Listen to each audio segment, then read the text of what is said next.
Muammar Gaddafi, the man who armed and bankrolled the IRA's terror campaign in the 1970s and 80s. This is Colonel Gaddafi today, newly appointed chairman of the UN Human Rights Council. Colonel Gaddafi, are those people who were blown up by Semtex you supplied to the IRA, are they going to get their compensation?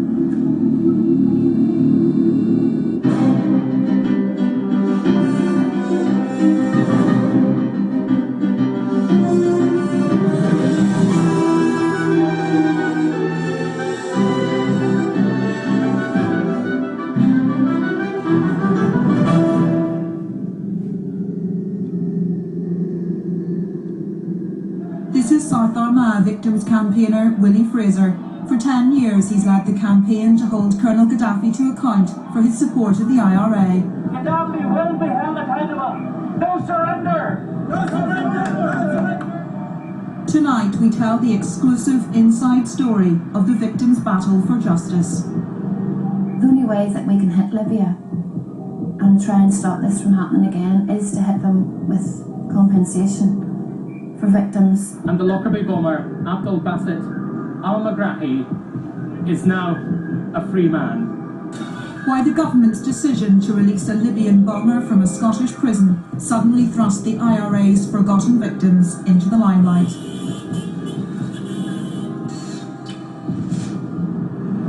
In the last 48 hours, Colonel Gaddafi appeared to confirm a deal has been done. We can reveal that campaigners believe they are on the brink of securing a deal worth hundreds of millions of pounds. I think it's very difficult and foolish to give an estimate at this stage. But as I say, you're talking about a considerable amount of money to do justice to this. On Saturday, parliamentarians will fly out to Libya. Spotlight can reveal that winning compensation for IRA victims is only part of the package, and that under the terms of the proposed deal, Libya would pay into a huge peace and reconciliation fund for all the victims of the Troubles.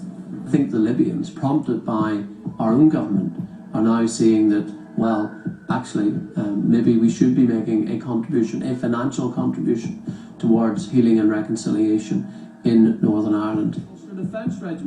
But could arguments over what constitutes an innocent victim blow the potential multi-million-pound deal out of the water? The reality is that there are over 3,600 people bereaved, there are between 40 and 50,000 people injured.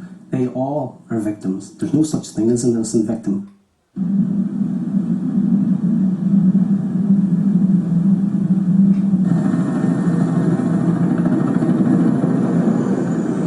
The links between the IRA and Libya are now the stuff of Hollywood fantasy.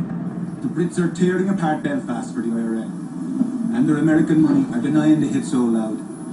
It only makes them look more guilty. The war is raging. But Libyan support for the IRA is a matter of fact, not fiction.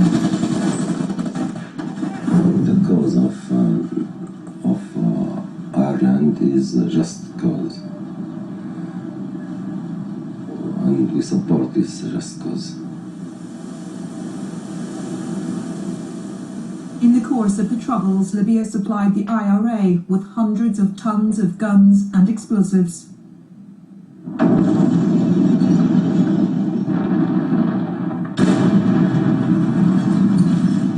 The families of some of the victims now want compensation from Libya.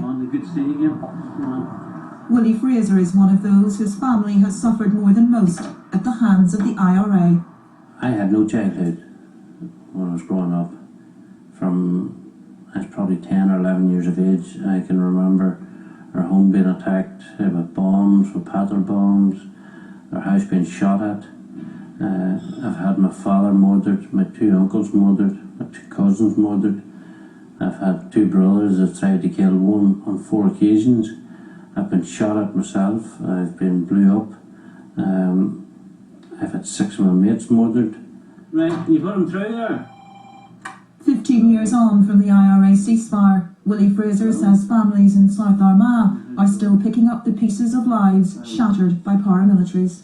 I can still remember the men trying to sledgehammer our front door in, although it was over 30 odd years ago. I can still, some nights I waking up in a sweat, because I can hear a thump, and I think it's a sledgehammer hitting the door. This is what we have in For years, Willie Fraser has been a firebrand opponent of the IRA. Hang on a minute, it isn't even.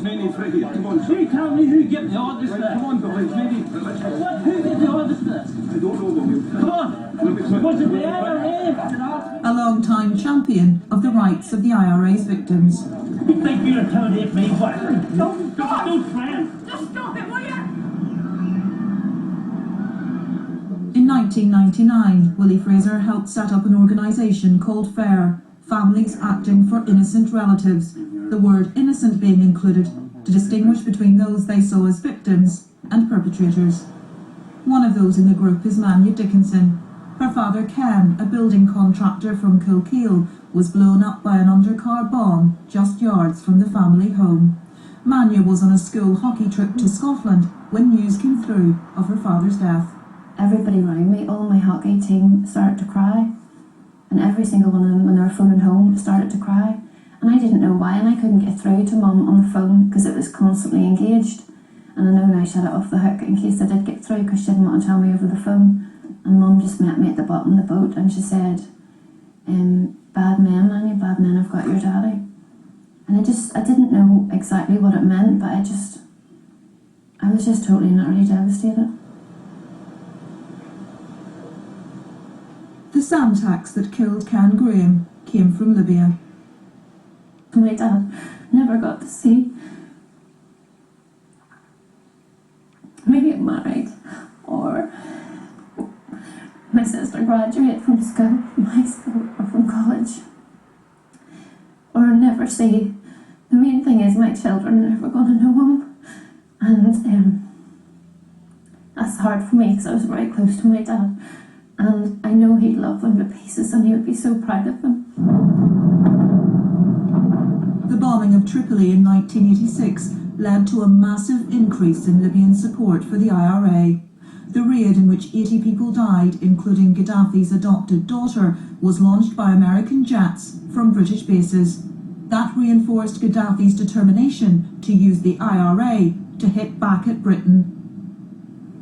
One of the very senior figures in Libyan intelligence, a guy called Nasser Ashur, travelled over to Ireland disguised as an agricultural official, met the Army Council, and they hammered out this deal. Weeks later, a senior IRA man from South Armagh and its future Chief of Staff, Thomas Slab Murphy, was dispatched to Athens to meet Assur, travelling under a false name on a stolen passport. We're getting thousands of AK-47 rifles, millions of rounds of ammunition, heavy machine guns that could take on the best that the British Army could offer.